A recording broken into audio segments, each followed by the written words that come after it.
version of the guideline. Yes, we were supposed to talk about the ninth version. Just got an email a couple of minutes, actually, less than an hour ago. We were looking at some comments on the ninth version, which we have to revise. So just to give a feel that this, I think it's fair to say that this is the only guideline which has gone through so much, so many different versions within just a year and a half. And what I say now might not be true in a couple of weeks or a couple of months. So it's changing. The evidence is changing very rapidly. And what we see as priority to share and to have guidelines on is also changing as our response changes.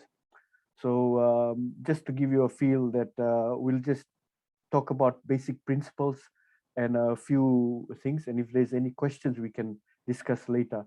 So please feel free to put your questions to Dr. Alipate. And this talk will not be 1 hour, it'll be less than that. And the whole point is to encourage discussion. And I'm sure we can share experiences, and I'm all looking forward to learning from the audience too.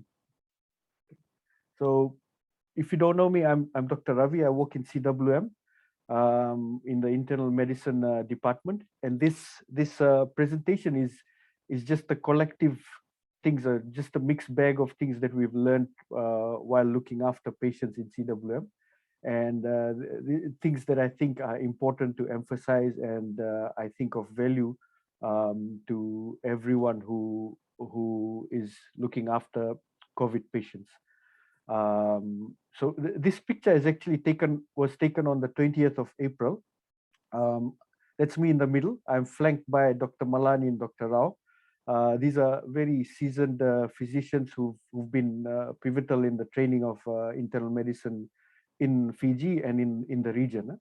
And we were having a discussion about on 20th of April how COVID was looking, and how the two collective physicians had never seen anything like this. So in their combined experience, they had never seen the world change so fast with just one disease, and they had experienced the last HIV pandemic and other things.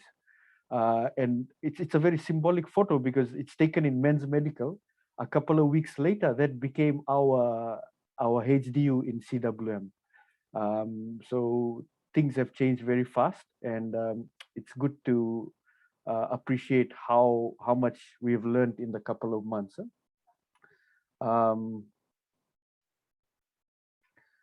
The talk is divided into a few sections.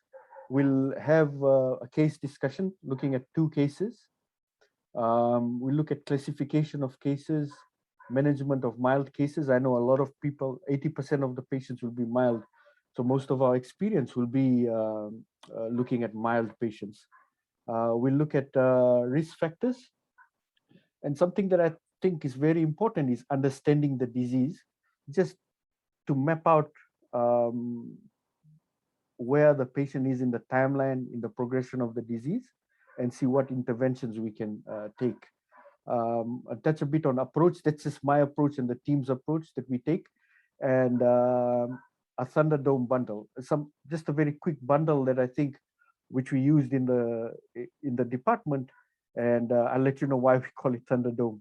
And everyone must be hearing about long COVID. We've added it in our 8th version of the guideline, and I think it's important just to discuss and to have a thought in our mind that what long COVID is and where we are going. And an important factor after finishing the presentation, I realized that I needed to highlight how important communication is in management of patient, especially in COVID, with the difficulties we face in terms of face-to-face communication. We'll jump straight into a case. So this is a 39-year-old female who had received first dose of AstraZeneca and was brought in from the community with a 3-day history of cough, shortness of breath, pleuritic chest pain, headache for a day. And she was a primary contact of a family member, a child. And she was tested 4 days prior to admission.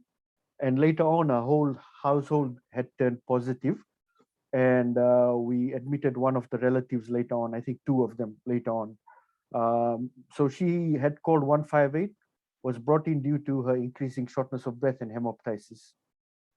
When the retrieval team went there, they said she was comfortable looking, but very tired, and the saturation was 90%. Um, any just for a moment, just pause there and think about the case. So you have a young lady who doesn't look that short of breath, but has experienced some shortness of breath on exertion, and she's a bit worried. That hemoptysis wasn't the frank hemoptysis we see with TB and other like malignancy, but it's just a streak of blood in the sputum. So that's her coming in. When she came in, she was tachypnic, but spoke in full sentences. Her GCS was 15. She was noted to be obese. We don't have a BMI, but she, if she might have been in the morbidly obese category. Her blood pressure was normal, a bit on the higher side, you can say. Temperature was 35, and respiratory rate was variable from 25 to 40 at the different times that they measured. So definitely tachypnic. And she was requiring 5 liters of oxygen to maintain a saturation of 95. And the chest finding, she had bilateral crepitations. Again, just think about this patient, a young lady, short of breath, quite stable with supplemental oxygen. Bloods were pretty unremarkable. White cells were okay. Only thing you could notice was the AST was quite elevated. So the AST was elevated. ABG was, if you look at the oxygenation, it was with that amount of supplemental oxygen was maintaining quite well. There was an X-ray, I think, on admission. We put her in at that time, the COVID Paru, we had a 4-bed ICU. This was quite early in the outbreak in the central. So we put her there for observation. That's the initial X-ray. This X-ray is about 4 days later. A bit underexposed, but what is evident is there is definite worsening based on the X-ray. This patient required airvo. Later on, we stepped up to CPAP. We had to intubate her. She required a lot of support. Unfortunately, we lost her almost less than a week into her admission. So we did not have a good outcome for her. And just a few points. A young lady coming in does not look that sick, but not maintaining a saturation, quite worried. And despite all the interventions, her outcome was not good. We look at a second case. So this is a 51-year-old male, was day 3 swab in Nakasi isolation facility. Those of you who don't know, in the beginning of the outbreak, before we peaked, Nakasi and Navua Hospital were isolation facilities where we kept these, I wouldn't say mild, but cases with risk factors and cases where we needed to keep a close watch on. And initially it was everyone who was positive. Later on, because of the numbers, our criteria changed and we evolved. So this was a gentleman in Nakasi. He was unvaccinated, had a productive cough, fever and chills on the fourth day of admission. In Nakasi, during our morning Zoom, the MO was a bit worried because he noticed his saturation was 92. But he was comfortable, not in any distress. They took a saturation, it was 92, and anyone on the ground would know that the respiration rate, unless you measure it yourself, is just a number. So it's a very important vital sign, but sometimes the numbers don't match. So he was not tachypnic. Upon discussion, he was transferred straight into CWM. Right. So a day later into his admission, he developed shortness of breath. He was in mild respiratory distress. His GCS was 15. Vital signs were okay. He was saturating at 91 in room air, and 97% with 5 liters of oxygen. So he required some oxygen. His temperature definitely febrile. Um, JVP was normal. There were bilateral crepitations again. And the next morning, on day 2, so 3 days after the MO had discussed with us, he started desaturating at around 89 with a respiratory rate of 34. We had to increase our airvo settings, and his oxygen requirement actually increased. And we were worried about him, and we kept him in ICU. So just that's a summary. Respiratory and the cardiac are the only positive findings. So we see he was tachycardic, he had tachypnea, bilateral crepitations, and his saturation obviously was low. But there was no signs of any DVT. Urine output was good, and there were no GIT or CNS signs.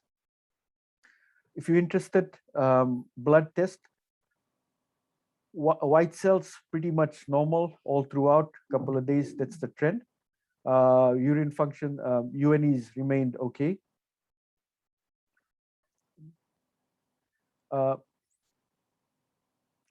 Thing to notice is, again, the ASTs were quite high, and the CK and the LDH levels, these are above normal, almost twice. And ESR steadily rose. So these are all markers of severe disease. This patient had high oxygen requirement, and his biochemical markers, the CK, LDH, so he might have had some component of myocarditis, and ESR was rising in keeping with an inflammatory process going on. We can't do CRP in CWM. So he was assessed as severe COVID. He was on Airvo. ECG showed some ischemic changes. Again, he was overweight, and he had high blood pressures. Our treatment, we put him on dexamethasone, heparin, high flow nasal oxygen, and proning. Because of the guidelines, we're not sure, and the temperatures were quite high. We put him on a course of antibiotics. For any severe, it's part of the guidelines that you need to put. And later on, as we progressed, we could de-escalate antibiotics much quicker. And at some degree, we were not even starting antibiotics, knowing that that pneumonia was purely COVID. So antibiotic stewardship was very important.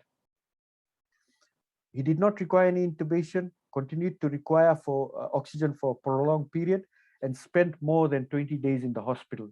But he went home, was very happy and very grateful, despite the trauma of being in isolation for that period of time. Just to give a feel of what COVID can be, we had two cases and 2 different outcomes. Majority of the patients, 80%, will be non-severe. That's what we will see most of the times as outpatient. But at the tip of the iceberg, these are the patients we want to intervene before things go south. So just to highlight what actually happens, and once you look at cases, you start stimulating the clinical thinking process. Okay, so classification of disease. So classification of disease is this is taken from BMJ and what the WHO guidelines has mentioned. We've lifted this into our national guidelines. So the classification of disease is quite different from measuring the severity. So some people might say a mild, moderate, severe, and critical. But for practical purposes, it's good to understand it in non-severe, severe, and critical.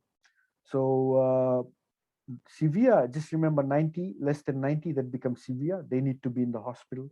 There's all these interventions that need to be done. Critical, anyone requiring ventilatory support or any inotropic support, and everyone else is non-severe. But there are some nuances. You can look at the guideline. There's an algorithm which the FIMET hospital has adopted as the FIMET algorithm. It's quite self-explanatory. It was actually taken from the Alfred guidelines in Melbourne. So it gives you mild, moderate, severe, and critical. Important to understand that, because when we speak the lingo, everyone will know, okay, this is severe disease, this is critical. Management of cases. I just put those points there because I wanted to fill the slide, but everyone knows it's treated like any other viral illness. There's no specific medication for mild disease. So it's a symptomatic management. Take fluids regularly for like any other viral illness. But there's something that we would like to highlight. There is no role for ivermectin, hydroxychloroquine, and azithromycin. That eighth version of the guidelines that you have will not have this mention in there, but the team felt strongly to include that there is no role for ivermectin, hydroxychloroquine, and azithromycin, because there is some um, practices that we notice people are on ivermectin and for prophylaxis, and it doesn't work. With what we know now, it doesn't work, and it's just not accepted as treatment or prevention of the disease. So that's something that I'd like to highlight, and it's in the new version which is coming out. Things to watch out for: difficulty breathing, high-grade fevers, particularly if lasting for more than 5 days. Usually the viral fevers, by 5 days, they should improve. But if they continue, there's something else going on. And the third point, a threshold to be kept for those with any of the high-risk comorbid features. That's very important. Anyone with comorbidities or high risk of deteriorating, these are the patients that you want to keep an eye on. These are the patients you want to look at. You want to follow them up either at home, call them, or ask them to call you. And these are the patients that can go the other way and deteriorate. So we need to pick them up before they deteriorate. And the last point is beware of silent hypoxia. You might have noticed both cases, they were comfortable but saturating at 90. And most of us, if you look at our clinical experience, by the time patients reach 90, they are quite tachypnic, short of breath. So that silent hypoxia is a very, it's called silent hypoxia. Some people call it permissive hypoxia, the happy hypoxic patient. It's one of those very sneaky, what I call sneaky things, clinical features that the patient might be much sicker than what you tend to think. So that pulse oximeter, that saturation is quite crucial.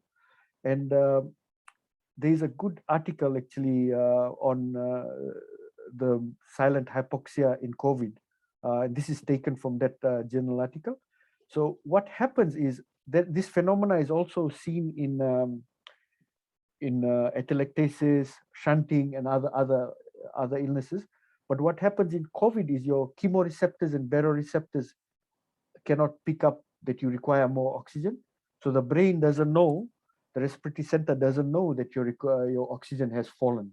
So you feel comfortable, but your body, your lungs, your heart, everything is struggling to keep your tissues perfused. And if you look at this diagram, just follow the pointer. When the symptom starts, when patients become dyspneic, so when they get short of breath, this is where they start getting short of breath. Once they start feeling short of breath, intravascular microthrombi has happened, loss of lung perfusion has happened, interpulmonary shunting has happened. So dyspnea, when people are having the actual shortness of breath, most of the times you see that your ARDS has already started to happen. These are very sick patients, and you need to move them to an appropriate facility as fast as possible. And they need to be on dexamethasone. So that's a very important clinical pearl, that beware of the comfortable patient who is desaturating. So the disease has progressed a bit more than what you would, where you would have liked to intervene. So when somebody says they're feeling short of breath and they're COVID positive, in your mind, you should imagine this diagram and remember that disease has progressed quite far. Okay. Risk factors. So remember in the previous slides, I said you need to identify risk factors and have a low threshold of admitting or monitoring them. And the risk factors are quite well known. So age above 50, most guidelines and literature say 60, but we've cut it down to 50 because that's the anecdotal field that people age faster, I guess.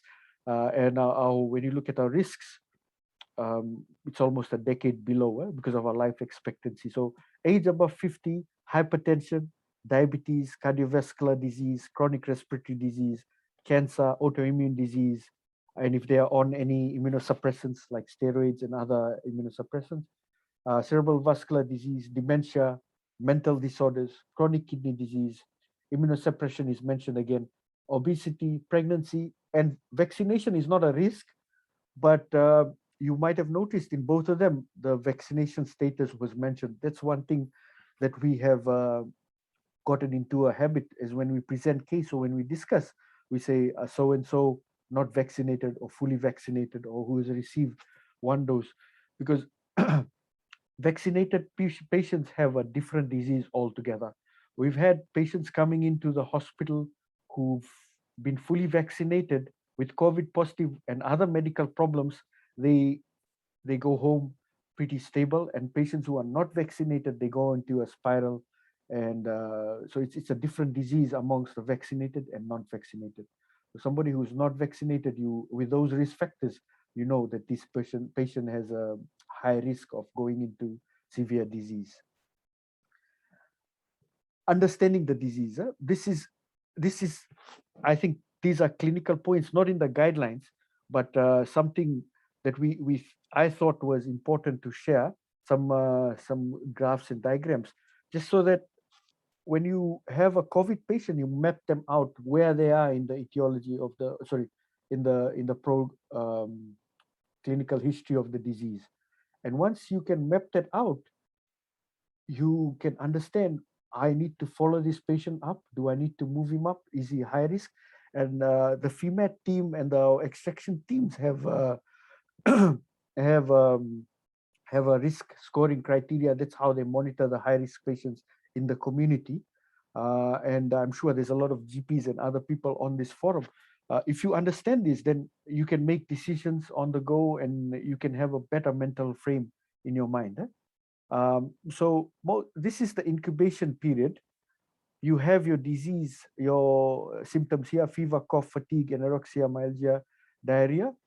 And the thing is, the deterioration actually happens by day 7. So 7 to 10 days. That's the where we need to keep a close watch on our patients. That's when you'll see the ARDS, we'll see COVID, severe pneumonia, and a bit later on you'll see the shock. And by the second week, they actually end up in ICU. Important points to remember, but remember the patient might have a test anywhere along the line. How do you map it out? The history is very important, and the timing of the test is important, and the symptomatology, the symptoms the patient is having is very important. Once you can map it out, then you can, in your mind, you can know where you are at that moment and where the patient can go. So if somebody is positive after 14 days and they've had a history, I would be more comfortable, although they might have risk factors, is keeping an eye. Whereas somebody who's just had fever and cough, and you've just had a test done here and they're positive, I know that after 7 days, that's when the real deterioration happens. So that's something you need to keep in mind. Right? Why the deterioration happens is because, the virus actually gets cleared early. It's the immune response. This is where by 7 to 10 days where we need to intervene.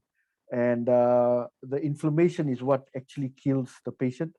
So you have what we say, the cytokine storm. And this is where we need to put the dexamethasone in to stop that response. It's quite simple. You get the disease, 7 to 10 days later, the immune response kicks in. And that's when you see the real severe COVID complications.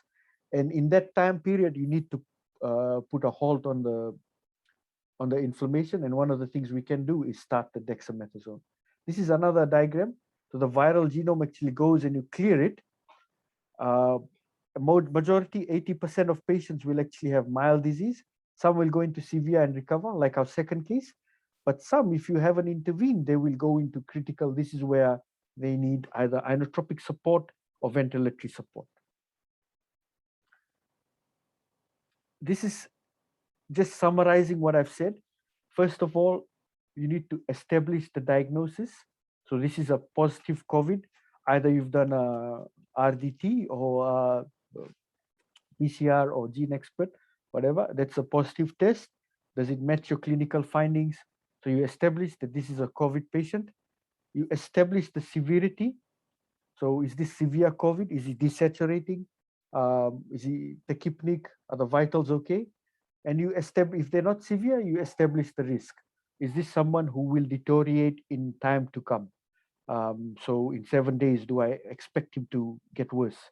And then you make a plan from there. You refer to either the FEMAT team or whichever team is following up, the public health team, or you follow up yourself. You get everyone involved and you make a plan and move from there. So that's just a simple approach on how to uh, assess and map out your management plan for a COVID patient. And this is more towards doctors who are joining in from the hospital, so hospital-based care. This is more of a severe and critical illness, critical COVID. In the midst of the peak, and it was so overwhelming. There were so many cases coming, so many things happening. Everyone was overwhelmed. And what helped was this simple checklist and simple brain maps we had. And one of the things was this bundle. So whenever somebody talked about a patient, is the patient on oxygen? Are we proning him? Is he on DEXA? And is he on heparin? These 4 things just to tick and see. You would be surprised. These simple interventions make a lot of difference. And sometimes it might be overlooked. So I call it the Thunderdome bundle. Credit to one of the registrars, Dr. Jasmil. So we had a Viber group where whenever somebody came in as a new team member into that group, joined the COVID unit, Dr. Jasmil would greet them as saying, "Welcome to the Thunderdome." This is in the middle of the peak. So just adding a bit of humor to it. So if you forget, just remember the Thunderdome model: oxygen, proning, dexamethasone, heparin. Very important and can affect a lot of the patient outcomes. Oxygen, we had a very nice webinar yesterday, part 1, and there will be another one next week. If you have missed it, please, I would suggest that we join. And oxygen is a very precious commodity. And when you have COVID patients in your facility, they drain oxygen a lot. The oxygen requirements can be massive. We learned along the way so many things, that when you have a lot of high flow oxygen in the pipes, the oxygen level drops, so you have to move around patients. There's so many things that can happen, and oxygen management is a very important aspect that every person involved in the care of patients should be aware of. How you change the cylinders, what's the bullpin, different pins.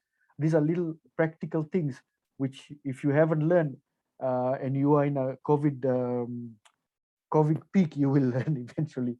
But it's good to know that oxygen management is very important. And there's a webinar next week. So these are some things that the team, I'm just sharing the experiences. It's from one of the, it's not in the guideline, it's just a practice that we shared and we discussed. So the aim of SpO2 is a lower, it's about 92 to 96. I'd be comfortable even it was between 92 to 96. If you've reached that with supplemental oxygen, it's okay. And if they have chronic respiratory problems, then it's 88 to 92. And what we do on the wards is we tell patients to have deep breaths every 3 to 5 deep breaths every 30 minutes, followed by coughing, because this prevents lung collapse and improves oxygenation. If patient can, we make them mobilize, we make them stand up. Some of the patients are requiring a lot of oxygen, but when you move them, the risk of atelectasis is quite low. So don't make them mobilize too much, just enough, as much as they can tolerate. Bubble PEP. So you'll see in the COVID wards a lot of patients who are blowing bubbles into a bottle of water. So very useful, opens up the lungs, keeps the lungs from collapsing, and it helps in oxygenation. These are some things. If you are stuck in the periphery, waiting to transfer the patients, these are some small maneuvers that can help you. And avoid hypervolemia. This is for ARDS management. Please use your the fluid sparingly. You want to keep the patients at a drier side. The airvo bit, I won't comment. There's a webinar next week. I'm sure it'll be discussed in much more detail.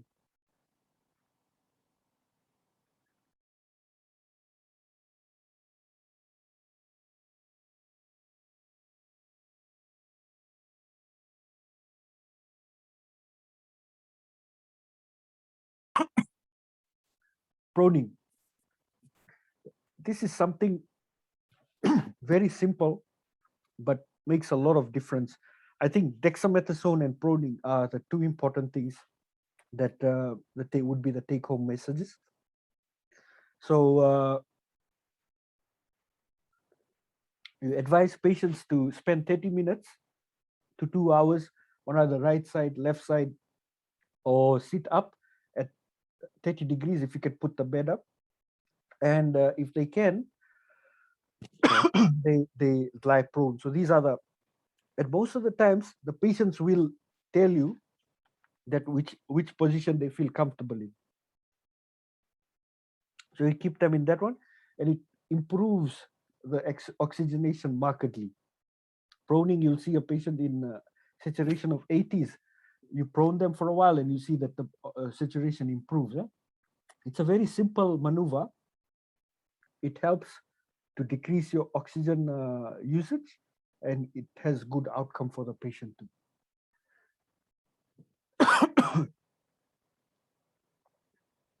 Dexamethasone is only reserved for severe and critical disease. Please do not give dexamethasone if the patient does not require oxygen.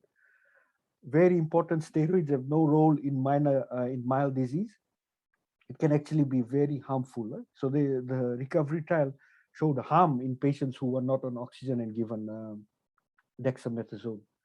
So 6 milligrams, most of the recommendations are 7 to 10 days, but we have stopped it earlier. And the alternatives are in the guidelines.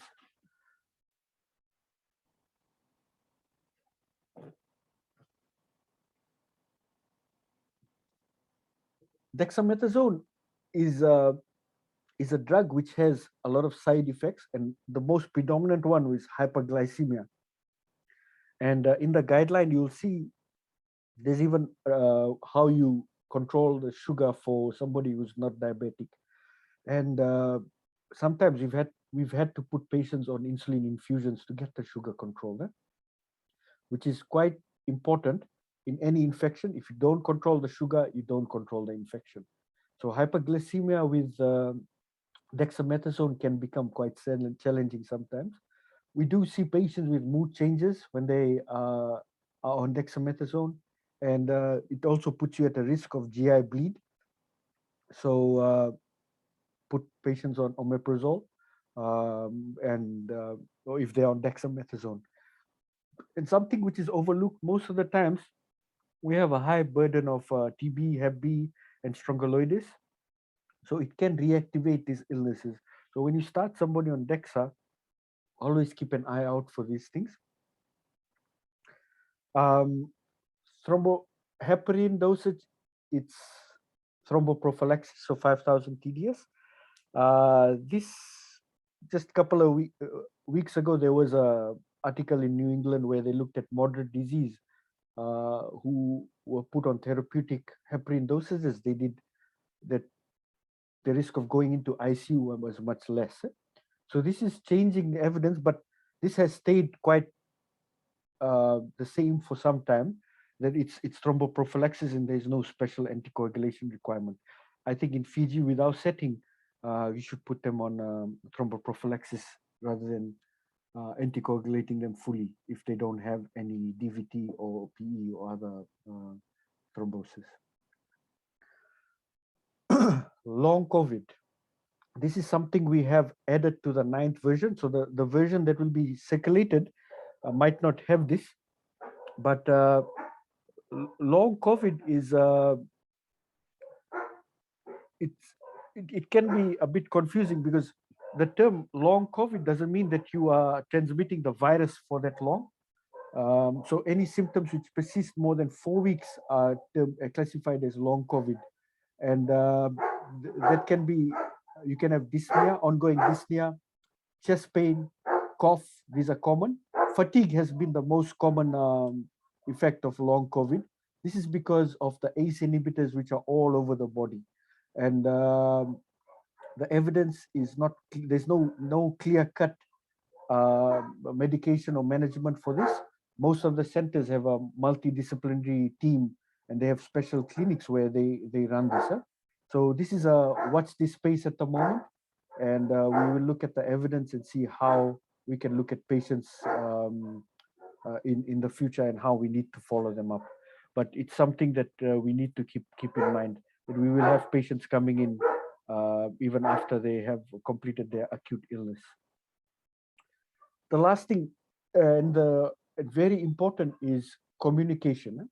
Communication with the team, I think we are quite good at that. There's Viber, there's all these little groups that we have. We have Zoom sessions.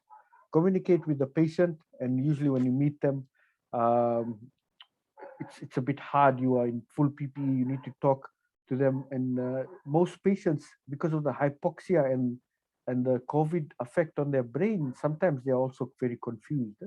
So communication is very important. And the last bit, which has changed quite drastically, and the experience we've had, is communicating with the patient relatives. So due to COVID isolation and special wards, it has, and usually management, we are used to talking face to face with the relatives.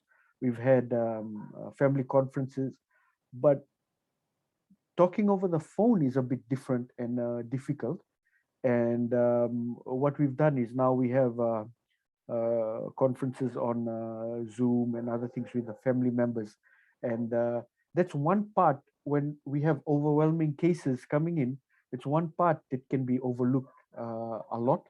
And the issues we face most of the times, the contact numbers are quite different from what the real contact numbers are. And if the patient is confused, they're not in the state to give it, it's very hard to find out who do we relay the message to. And sometimes there will be multiple family members who want to know about the patient. And on some days I had to almost half a day dedicate to just calling relatives and discussing plans and things. So it takes a lot of time, but it's very important, and it's all part of patient satisfaction and patient care. So I think from in the practices, this is not in the in the guideline, but we had a 2-page document which we'll share. I think I'll ask Liz and Dr. Lipate to share 2-page document which actually spelled out things to say, how to say it, and we adopted that from the Royal Melbourne SOP that they had. This was just, we shared it amongst the clinical team, because talking on the phone is quite different. It's an art, and the words you say can be, so we left it to the registrars, and that's something that you really need to look at in your areas of practice. So getting the right numbers, identifying the contact person, and finding the means to communicate, smartphones or virtual conferences or calls, whatever. But that is very important and something that can be overlooked very easily if you are overwhelmed with cases. So just the take-home message, remember, refer to the guidelines. And if there's something missing, please let us know. Like I said, this guideline has gone up 8 versions. We are going to discuss the 9th version. Just a while ago, we realized there's some changes, so this will change. If there's something missing, please give the feedback to me or to the team or whoever you can, and we will improve and change. And remember the approach: establish COVID, establish the risk, establish the severity, and refer and make a plan for the patient. Remember the Thunderdome bundle. I think Dr. Jasmil has joined. All credits to him. The Thunderdome bundle is oxygen, proning, DEXA, heparin. And the last bit, very important: communicate with the team, with the patient, and with the relatives. And the thing is, when you are in for the frontliners and the workers in the hospital, in the middle of everything, the team is very important.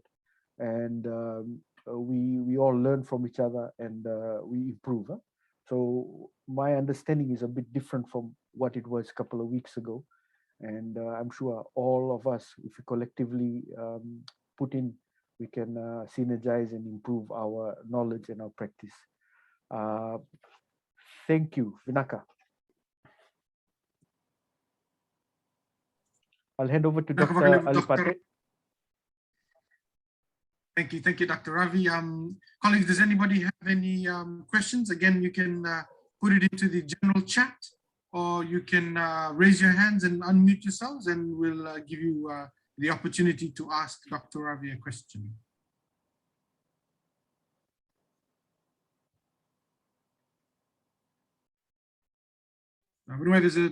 There's a question that's come in, a couple of questions actually. The first one is smoking or vaping a risk factor? Do you want me to ask all the questions, then you answer them one shot, or we go one by one? I think we'll go one by one, Dr. Lipate, so it'll be easier. So yes, okay, smoking cool. is a risk factor for any respiratory illness. It's not there. And vaping, I'm not sure what the evidence is, but I would say yes. Huh? So smoking definitely a risk factor. Thank you. The next question is on chest physiotherapy and patient management. Do you think there's a role for this? Definitely, Dr. Lipate. I think the physios, when they joined the team, they made a lot of difference. So what they did, they helped. So the bubble PEP, proning, and getting the patients to move. So what they did, they also got the nurses involved, and the patients, if they were awake proning is very important. You tell the patients, you encourage them, you let them know that you need to get out, give them that fighting will, and you tell them, time them. Very important, and it made a lot of difference. So those little interventions make a lot of difference, and you can see, actually, you'll see with those maneuvers, the saturation actually picks up. So in a while, if patient is in a particular position saturating at 88, you move them to the lateral or prone them, after a while you see probably they've come up to 94. So those maneuvers do help. And the last question in that series was, have you ever come across any atypical presentations of COVID? I wouldn't say atypical, but one thing we noticed was these are just, I've just focused on the respiratory the component, which is the majority of patients will come in, and that's the reason they get admitted. But we did see a lot of stroke patients. We did see a few with acute kidney injury, but they were in with other things. Confusion was quite common. Patients coming in, so the confusion, you could attribute it to the hypoxia. And looking at what the evidence is coming, and the post-mortem studies on the brain and the CNS component, the COVID might also be contributing to confusion. So a lot of the patients are confused. And one thing we noticed was that diarrhea, and you'll read that diarrhea is a symptom of COVID. But and then the feel that I had before this was just a few loose bowel motions and that kind of diarrhea. But the patients who were admitted, these patients had really profuse, and they required fluid management, and very significant diarrhea, where we needed to hydrate them, and sometimes patients were even put on antibiotics by some doctors. So the diarrhea is very profuse. That's something that we noticed. But in terms of other atypical things, other neurological cases, we did not see a lot of. There was one where we thought it might be Guillain-Barré, but either she improved too fast or we couldn't tie it all in. So young patient, so nothing atypical. But with the influx of cases, you'll see all these things coming in. Thank you. Okay, this was a question that was actually asked yesterday, but I think it's appropriate also to bring it over today. This is quite a lot of patients who are very worried about coming into hospital, and I know that a lot of them have spoken to GPs. So do you think, with your experience, that you can get a person with severe COVID, and if you have one of those oxygen concentrators, could they be safely treated in the community and not at a hospital setting because they're afraid to come in? Do you think that's something that's possible? Thank you, Dr. Lipit. I saw the question yesterday. It was a good question, and I think very important. Uh, my quick advice, I would say, if somebody requires oxygen in the beginning of COVID, they need to be in a hospital. So they need to be on DEXA. They need, and when they start deteriorating, the deterioration when it happens quite fast. Some patients they hold on, and overnight you just the oxygen requirement shoots up. You can have a PE. We've even had to anticoagulate. So if you're keeping them outside, there's a very high risk that things will go wrong, and you won't be able to intervene. And that's one of the reasons why we're having this session, is so that we get, like the second case, we get the patients in early, and we can intervene, babysit them, do the proning, all those little, have those little bits in place, so that the outcome is good. And I think there is no silver bullet, like you can't do this and the patient will be better. There's a whole package where, and you have to monitor them very quickly. So on the other hand, if they are improving and getting better, some of them require a lot of oxygen even after they've recovered from the acute phase. They just linger on. These patients could benefit from oxygen concentrators at home with recovery. But I think in the first deterioration phase, I would suggest to get them to hospital, reassure your patients, talk to, like I said, communicate with the team in the hospital, and make a plan with the patient. And the more communication, the clearer, the more reassurance we can give to the patient, the more better outcomes we can have. So I think if they are requiring oxygen, please get them to the hospital as fast as possible. Thank you.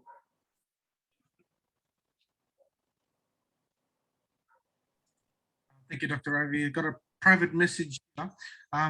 Could you highlight a little bit about the cytokine storm and how you think we should treat it? Yes. So the cytokine storm. Sorry, I don't know all the cytokines and stuff, but what happens is this phenomena is actually seen in a lot of other illnesses. So first you have an infection, and then the body's immune response. Even leptospirosis, that's the same concept. So this is nothing new. And in that immune response, there's all these cytokines released, boom, all at once. And the inflammatory response is so abrupt and so quick that it starts damaging your organs. In particular, in COVID, we see the lungs being affected. So the cytokine storm, there's all this, to stop it, the most beneficial thing we have is dexamethasone. So like I said, dexamethasone at the right time, you give it, and that's been the hero of COVID management all over the world. So most benefit in terms of mortality. There's other things like IL-6 inhibitors, which is coming in. WHO has, so tocilizumab, there's a bit of improvement in terms of survival.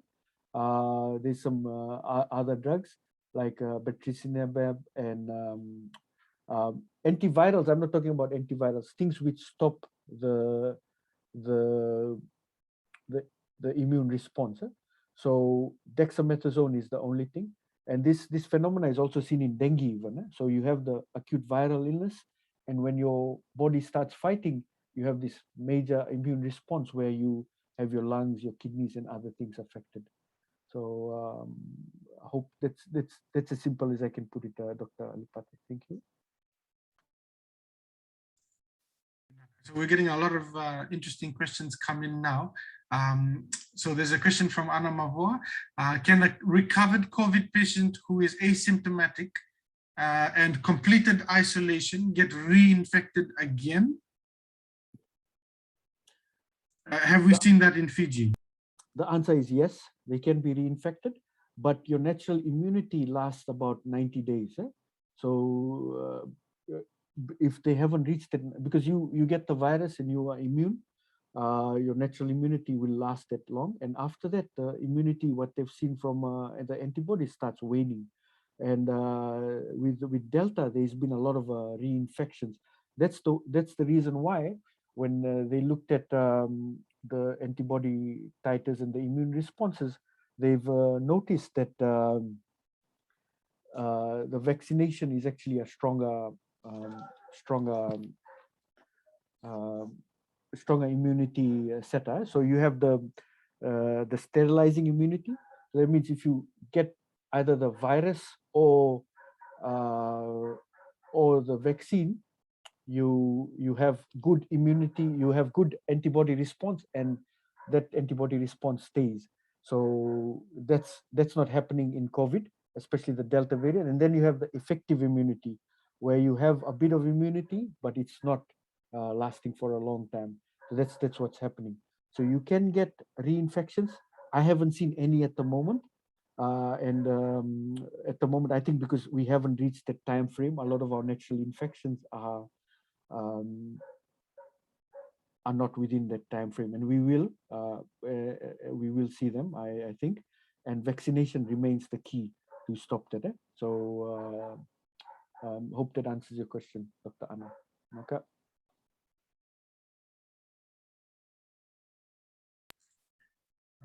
We'll probably take one or two more questions. I'll just check my chat.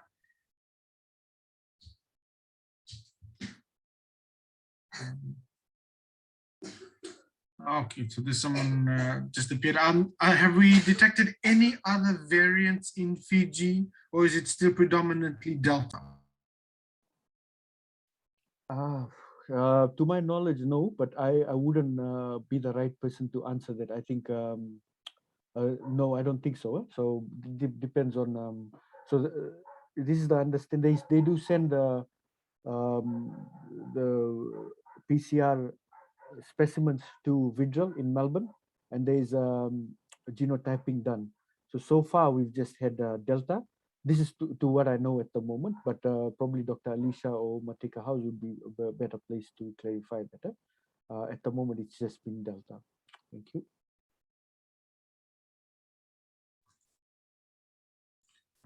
We've also seen, so you've said no to ivermectin. There's also been some suggestion about vitamin C and zinc and those sorts of things. Can you speak to that for treatment? Yes, vitamin C still remains as a good antioxidant and a preventer. There's no robust evidence which says that it makes difference, but for any viral illness, taking your lemon juice and things will help you. But if I was looking after a patient, I wouldn't give them supplements for zinc and vitamin C. I would encourage them to eat healthy, and because there's no difference. Thank you. This is an interesting one. Have you come across any happy hypoxemia or silent hypoxia in COVID patients? Yes, I think we had a couple of slides, and the two cases were actually silent hypoxic. So again, that's an important point. Again, emphasizing that the happy hypo. That's I always preach this to my students and to everyone, and this is what I've learned: that treat the patient, not the numbers. And in the COVID unit, we had a surgical team, and everyone was helping us, COVID doctors. And one of the surgeons who had just joined gave me a call and said, "Dr. Ravi, this patient looks well, but he's saturation is 85. He looks, should we treat the numbers? And the thing is that, like in medicine, you say never say always and never say never. So here you treat the number. The patient can look very comfortable, but their saturation is low and that they are truly hypoxic. But that's after you've done all the troubleshooting, knowing that there's no nail polish like the webinar we had yesterday, that the probe is put the right way, there's no technical difficulties. If that's a true reading, please, you need to act. And that's quite true. Like I mentioned, that the chemoreceptors and the baroreceptors are not working. So your body does not know that you're lacking oxygen. And so you haven't actually felt that shortness of breath. And if you ask the patients, the subtle difference is when somebody's short of breath, they'll say, I know it's very hard to catch that breath, but that silent hypoxic patient is like something that they've exercised. When you exercise, it's not hard to breathe, but you're putting in that effort. So most people are not distressed that much. So it's a true phenomena and quite common, and one of the clinical pearls that get that saturation if you can. Huh?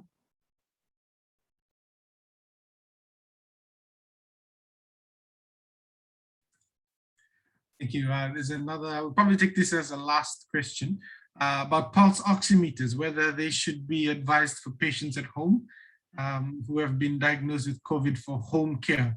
Like, could that be part of their routine screening when the SOT team calls them to check the saturation? Yes, Dr. Alipate, if those resources are available, if the patient can afford it, and if they're available, that's a good plan. We've had patients who have purchased, and we did have a patient who picked up his saturation on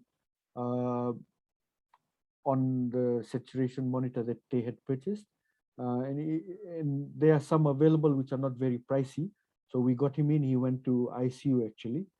So that's a good scheme. If that's not possible, then the team should visit and get the saturation. But that saturation is quite important. Huh? Thank you. Just one silly one from me. So should we replace the digital thermometers with oxygen saturations before they let people into the shops? There's no such thing as a silly question, Dr. Lipate. I think if they're desaturating, they might not be coming to the shop. So get the saturation monitors to our risk patients who are at home. That would be more practical. But it's usually for severe cases. Said Dr. Ravi. And colleagues, thank you again for joining us this evening. Again, I would like to thank Dr. Ravi and the work that everybody's been doing. Thank you very much. We noticed that we had topped off at 300 and there were still more people that wanted to join. So we'll look at trying to maybe change our subscription and so that we can let a lot more people in. But once again, Dr. Ravi, thank you very much. Colleagues, we're gonna end the webinar this evening, but we hope that you have an awesome session, awesome rest of the week, and we'll be back next week with the second part of the oxygen training and a few other webinars that we'll be organizing. Liz, over to you if you want to say anything. Thank you, Dr. Padi. Thank you so much, Dr. Naidu, for a wonderful presentation, to everyone for their participation. We, as mentioned, we've put a number of documents in the chat, including the recently endorsed, updated environmental cleaning and decontamination, as well as the most recent updated and endorsed SOP for the rational use of PPE. I want to remind participants that quite a number of the webinar recordings are available on the Ministry of Health website. So I encourage you to go to the website under the COVID tab, resources, and you will find the links. Thank you. Good luck, everyone. Have a good evening.